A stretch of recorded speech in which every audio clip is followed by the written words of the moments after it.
Businessman Sudhir Ruparelia has opened up on the disputed Simbamanyo House ownership days after the embattled owner, Peter Kamya, ran to President Museveni seeking intervention into the sale of their property. Hello, welcome, and thanks for joining us live on Projan Media TV. But let's take more look into some of these details. A kicks of a dying horse, Businessman Sudhir responds to Museveni's letter on disputed Simbamanyo House, and in his response to the incident, Dr. Sudhir has dismissed the president's intervention in the property, citing it as being non-effective because it came too late. Sudhir, who owns a lineup of buildings in the city center, says the decision by former Simbamanyo owner Peter Kamya to run to the president for help resembles the kicks of a dying horse. The president will get a balanced picture after his legal team advises him that these matters have already been resolved by courts of law and political intervention has come too late. Dr. Sudhir said in a statement released after Museveni's letter went viral.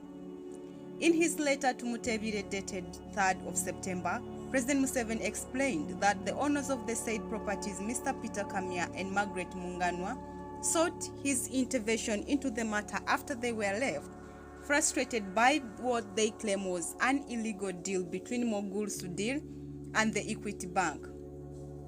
Mr. Kamya and Dr. Margaret Munganwa have appealed for his intervention in matters regarding the sale of Simbamanyo House and Africa Suites by Equity Bank, Museveni said in a letter addressed to Mutebire. They state that whereas Bank of Uganda directed that there should be no foreclosure of mortgaged properties by banks during COVID-19 pandemic, Equity Bank went ahead and sold their properties at very low prices, as the president adds. Sudhir, in response to the above directive, says if Kamya needed presidential help, he should have sought it first and earlier at the level of debt payment so that the bank before his property was placed on the market. Certainly the law on the mortgages and banking have more weight and effect than those COVID-19 guidelines for mortgage. Law is centuries old.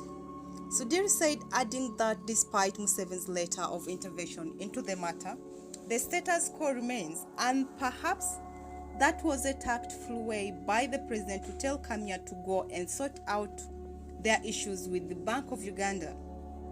Let Equity Bank answer as to how and why they sold, as Sudhir said. He also added that even if it wanted, Equity Bank cannot legally undo the foreclosure and subsequent sale of Simbamanyo House.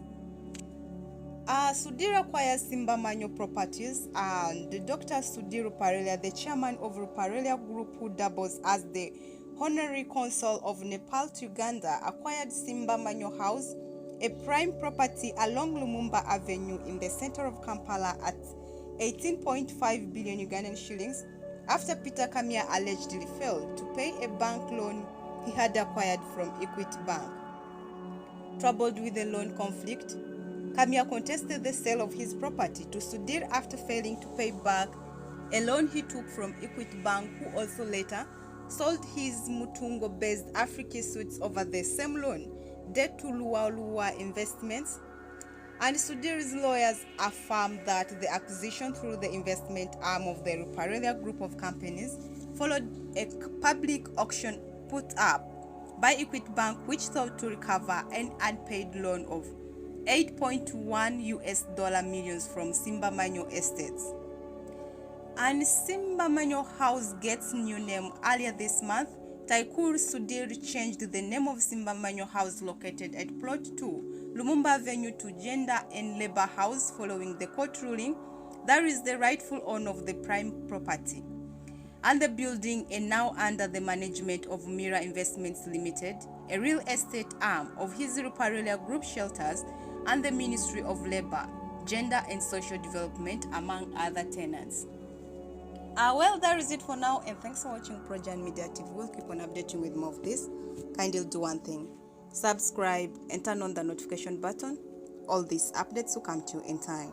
Once again, thanks for watching Projan Media TV.